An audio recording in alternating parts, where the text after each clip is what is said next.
I'm Catherine Keatley, and I'm here with my partner Lindsay Wallace, and we chose to interview somebody in the field of psychology. And since counseling is a common profession for psychology majors, we're here with Tiffany. Tiffany, would you mind introducing yourself and stating your job title? I will not. My name is Tiffany Turner. I'm an LPC, which is the Licensed Professional Counselor, and my official job title at my high school is Prevention Counselor. So that is what I do, and that is what I am. So what degrees have you received and where? I received my bachelor's degree from the University of North Texas, and then I went on to receive my master's degree at Northeastern State University in Tahlequah, Oklahoma. So I have 2 degrees. And are those both in psychology? The first one is in psychology, and the second one is in counseling psychology. It's a Master of Science. You can go 2 routes, Master of Science or Master of Arts, and I went Master of Science. Okay, it's interesting. Did you always see yourself doing something in psychology, or did you have other ideas or other fields of study that you were interested in at some point?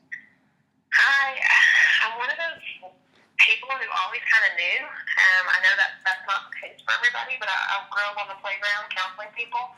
My friends would come to me for advice, and it's something I always kind of knew I would do, and so I just pursued it and followed the path, and here I am. What was the path that brought you to your current job after you received your degree? I was in Tahlequah, and I was working at a counseling agency there, and it ended up closing down. We moved here to Texas, and I got connected with my church, and then I got connected with a local hospital. So I was a program therapist at the Mayo Psychiatric Hospital in the inpatient unit. So the kids who were there were suicidal, homicidal. They were severely aggressive, severely depressed. And so they would stay 7 to 10 days in the hospital, and I would meet with them every day. It was a really cool gig. And then from there, this new opportunity just kind of fell into my lap. I've always wanted to work with teens. That's what I did at the hospital. Teens and young adults, kind of my population that I just gravitated toward. And I had this opportunity present itself to be an intervention counselor at a high school. Kind of a unique position. They've only had this kind of position around for a short time. And it's intervention. So teachers or parents or students can refer kids to me who are suicidal, who are depressed, aggressive, doing drugs, any kind of issue that they're concerned about. They refer them to me, and I do the counseling, and then I connect them to outside resources. That's kind of what I'm doing now. Do you find your job pretty rewarding? And how so?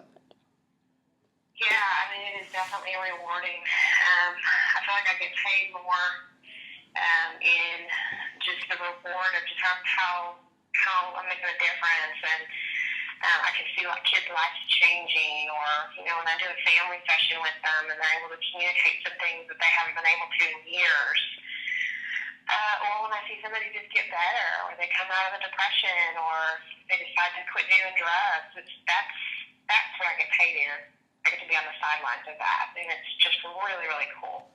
Or even if it's something minor, like just seeing somebody get insight, and they kind of have a direction that maybe they didn't previously have. It's very rewarding. And you get paid too, so that helps. Yeah. But I would probably find a way to do it for free, if I had to. Mm-hmm. It's really rewarding. That's good to hear. Yeah, helping people does sound like the real payment. Mm-hmm. So many people have a preconceived idea that a counselor only helps people with problems. So is there more to it than that? Yeah, I mean, I have to say this a lot because there's still a big stigma with mental health, particularly with parents. If I'm calling them in and I'm talking to them about their kid being depressed, or even when I'm talking to a kid, and I talk about depression, it's such a common thing, and it affects a lot of people. And I always say, I hate the word crazy. Going to counseling doesn't mean you're crazy. And actually, at some point in our lives, I think that counseling can be beneficial for anyone. You just come to crossroads, or you just need a little bit of help, like processing through kind of where you're at. And so I'm really excited for that stigma to kind of die off. It's improved, it's better, and there aren't so many people who think it's about being crazy, but it's definitely still there. What would you say your main goal is with each client? That's a really hard one to answer. I mean, it's different with each person because that's the thing. It's not my goal. Mm-hmm. It's what their goals are. It's what each person comes in for something different. And sometimes, I may have an idea about where a client needs to go, and I have to really check that because it's not about me and it's not about what I want for them. It's really about what they want for themselves. So the client really sets their own goals, and those are different. They just vary. So do you just let them determine a certain point at which you know that they no longer receive treatment? They no longer require treatment? And what measures would you use to determine that? It's a collaboration. I mean, it's something that comes up, and we talk about it, and, where do you see this going? And sometimes, we'll set goals in the beginning, and when we achieve those goals, and they're still coming, and they still want to come, then we just set new goals. So sometimes clients will come for 2 or 3 sessions, and that's all they want, and that's all they really are there for. And again, that's where it's like, man, it's just myself, because I may want them to go all the way from a 2 to a 9, but maybe they're content with just going from a 2 to a 5, and that's just where they want to go. And I'm not in control of the session. That's really a lot of what the client is in control of. So it's a collaboration. Now, if I'm concerned and I feel like counseling needs to continue based on safety risks or just concerned that there's going to be some deterioration, then I will say that. But ultimately, the client has the power in my sessions because, it's up to them. Do you find yourself almost suffering personal emotional damage when you help some of your patients, or? I think some people are wired for it and some people aren't. And it just depends on what your strengths and your weaknesses are.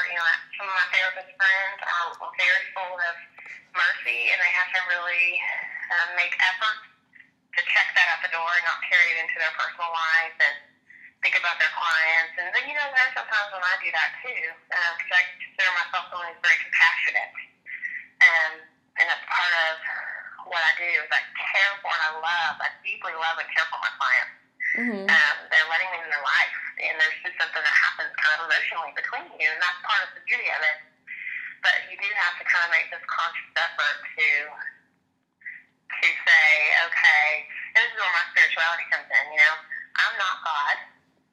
I'm a small piece of this, but I have to, when they walk out of my office, I have to kind of turn them back on over to God and let Him be the one who cares for them. Mm-hmm. And that's just kind of the way I do it. It sounds like you've mastered the art of balancing your compassion with your professionalism. I'm going to ask you some questions about your vocation specifically. What hours do you work right now, and does this affect your private life at all?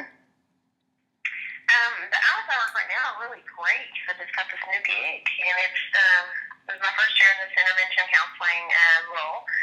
And the hours are 8:30 in the morning to 4:30 in the afternoon. So it's a pretty good gig. And I get summers off with my kids, so it's pretty ideal. But before that, when I was working in the hospital, when I was working in private practice, I was away from my family 2 or 3 nights a week. So that was hard, and it was kind of my pay my dues time, and I'm kind of glad I am where I'm at now. But yeah, it was hard. There's definitely some sacrifice to where I'm at now. Of course. And what is about the average annual income for someone in your field? Anywhere from, when you're an LPC intern, that's where you're still doing your hours of supervision. Postmasters, you have 3,000 hours of supervision that you have to complete. And all that means is you function underneath the supervisor, you have to pay them, and you're kind of for lack of a better term, the peon of the field. So when you're doing that, it can be anywhere from $30,000 to $40,000 a year. And then when you're at LTC, in this area, it can be anywhere from $45,000 to $70,000. It just kind of depends on the case. Okay. And how is your job security? Would you say that your field has a high turnover rate? I would. It's really important, at least in Texas. Now, it's different in Oklahoma, so I can speak for Texas because that's where we're at. But the market is, it feels flooded. It feels like there's a lot there, but there's a lot of competition. Sometimes the businesses don't take as well care of you as maybe they should because they know that just another one will just come on out of the woodworks. And I think you kind of have to find your niche. That's what I was going to say. I think you have to kind of find your niche and just develop that, and then that's really part of what creates that security for you. So it's just a process. Alrighty. And what other paths besides those that you mentioned could someone take who wanted to be a counselor? There are like assessment positions where your primary job is just to go in and ask the excellent questions and really assess the issues, like how intense is the drug problem, was there abuse, what symptoms are they presenting. It's just full assessment, and then when you're done with the assessment, you write it up and you pass it off to the treatment person. And it's a good gig because you get to kind of go in, but you don't have to fix anything. You're not responsible for the outcome. And so there's that. There are, the treatment. So you could do private practice. You could work in a hospital setting. You could work in a school like I do. I'm trying to think what else. Those are the ones around here that I know about. So yeah, those are the main ones. All right. And just to conclude, we're almost done. What is your favorite part of your job, and is there anything that regularly reminds you why you entered this field in the first place? The favorite part of my job is when I'm just sitting with a client and asking questions, we're just talking, and it's kind of a light bulb goes off for them. Like they just realize something that they didn't before. And that realization usually can lead to some healing, lead to a new direction or a new path, and they just feel more sure-footed. So just being a part of that moment with them is really cool. I just helping kids, I love loving on people. It's just very rewarding. It's the best job in the world. That's good to put that in your report. That's good to hear. Is there some final advice you would give a person entering the psychology field? I would just say, don't be discouraged at that first part after your master's where you're having to do your intern hours and pay your dues, and it's just hard. Don't be discouraged. And even try to plan ahead, maybe, set some money aside. Just be tight financially, and it's a sacrifice. You have to work really hard, and you have to be willing to do all that and know that there's kind of an end to it. So that would be my encouragement, is just hold on and press on. It's hard at first. All right. Well, this sounds like it is quite a sacrifice, and I know that you sacrifice a lot of your time to listen to people just like us every day, and we thank you for giving us the opportunity to just let you talk. Yes. For once. And you've answered all our questions very well, and we thank you so much for giving us your time today. My pleasure. And I guess that is a wrap. Yeah, this concludes our interview. Thank you so much.